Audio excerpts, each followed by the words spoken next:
নমস্কার, কেমন আছেন সবাই? আশা করি সবাই খুব ভালো আছেন আর সুস্থ আছেন। হ্যাঁ, ঠিকই ধরেছেন। আজ আমরা সবাই ঘুরতে যাচ্ছি। আজ যাচ্ছি বেনারসের বাবা বিশ্বনাথ দেবের দর্শনে। বারাণসী বা কাশী বা বেনারস যাই বলুন না কেন, বহু প্রাচীনকাল থেকে বাঙালিদের কাছে এক জনপ্রিয় তীর্থস্থান। কারণ এখানেই রয়েছে দ্বাদশ জ্যোতির্লিঙ্গের অন্যতম কাশী বিশ্বনাথ দেবের মন্দির। আর আপনারা সবাই নিশ্চয়ই জানবেন বেনারসে 3টি গড় জন্য বিখ্যাত। সেটা হলো গলি, গরু ও গুন্ডা। যদিও এখন আর বেনারসে গুন্ডা সেরকম দেখা যায় না, আর গরুর পরিমাণও কমে গেছে। চলুন তাহলে আপনাদেরকে নিয়ে যাই বেনারসের উদ্দেশ্যে। কলকাতা থেকে বেনারসে যাওয়ার সবচেয়ে সুবিধার পথ হলো ট্রেন। প্রতিদিনই হাওড়া স্টেশন থেকে 2টি ট্রেন ছাড়ে। একটি হলো দুন এক্সপ্রেস আর অপরটি হলো বিভূতি এক্সপ্রেস। আমরা যেহেতু দুন এক্সপ্রেসের টিকিট কেটেছিলাম, তাই এটি রাত্রে 8:25 নাগাদ হাওড়া স্টেশন থেকে ছাড়ে আর বেনারসে ঠিক সকাল 11টা নাগাদ পৌঁছে দেয়।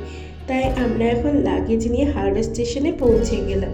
কিছুক্ষণ রেস্ট নিয়ে তারপর যেহেতু ট্রেন দিয়ে দিয়েছিল, তাই ট্রেনে গিয়ে বসে পড়লাম। এরপর রাত্রে 8:30 নাগাদ ট্রেন ছেড়ে দিল।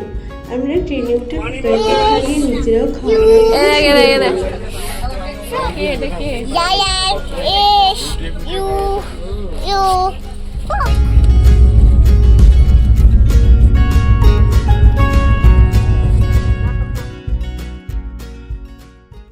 ট্রেন যেহেতু রাইট টাইম ছিল, কোনো রকম লেট ছিল না, তাই আমরা সকাল 11টা নাগাদ বেনারস স্টেশনে এসে পৌঁছালাম। যেহেতু আমাদের সবারই আগে কোনোদিনও বেনারসে আসা হয়নি, তাই বেশ ভালোই লাগছিল। আমরা আগে থেকে হোটেল বুক করে নিয়েছিলাম। বেনারস স্টেশন থেকে বেরিয়ে প্রচুর অটো টোটো সবই পাওয়া যায়। আমরা একটা অটো করে নিলাম, আর আমাদের হোটেলটা ছিল ঠিক গধুলিয়া মোড়ের আগে গিরিজা ঘরের কাছে। এই হোটেলটির নাম হলো সূর্য রেসিডেন্সি। এরপর আমরা ফ্রেশ হয়ে খাওয়া দাওয়া করে নিয়ে বেরিয়ে পড়লাম দশাশ্বমেধ ঘাটের উদ্দেশ্যে। এই সূর্য রেসিডেন্সি থেকে একটা ফটো আপনাদেরকে দেখালাম। এটা থেকে কোনটা কোথায় কত মিটার দূরত্বে রয়েছে সব ডিটেলসে পেয়ে যাবে। আমরা দেখুন হাঁটতে হাঁটতে চলে এসেছি গধুলিয়ার মোড়ে।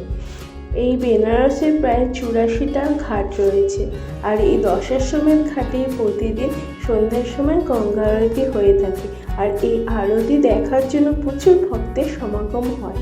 আর যেহেতু আমরা সবাই খুব ক্লান্ত ছিলাম, তাই জন্য আজকে আমি গঙ্গাবক্ষে ভ্রমণ করলাম না, কাল বা পরশু নাগাদ গঙ্গাবক্ষে ভ্রমণ করব।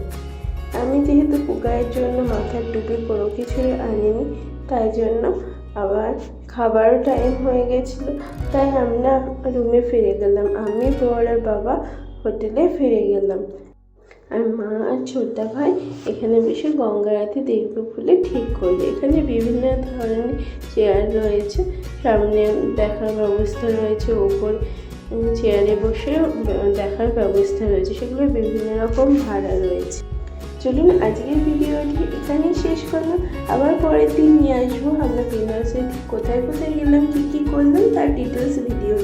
ততক্ষণে জন্য সবাই সুস্থ থাকবেন, ভালো থাকবেন, আর আমাদের চ্যানেলটি যারা সাবস্ক্রাইব করেননি এখনো অবধি, তারা প্লিজ চ্যানেলটিকে সাবস্ক্রাইব করে দেবেন।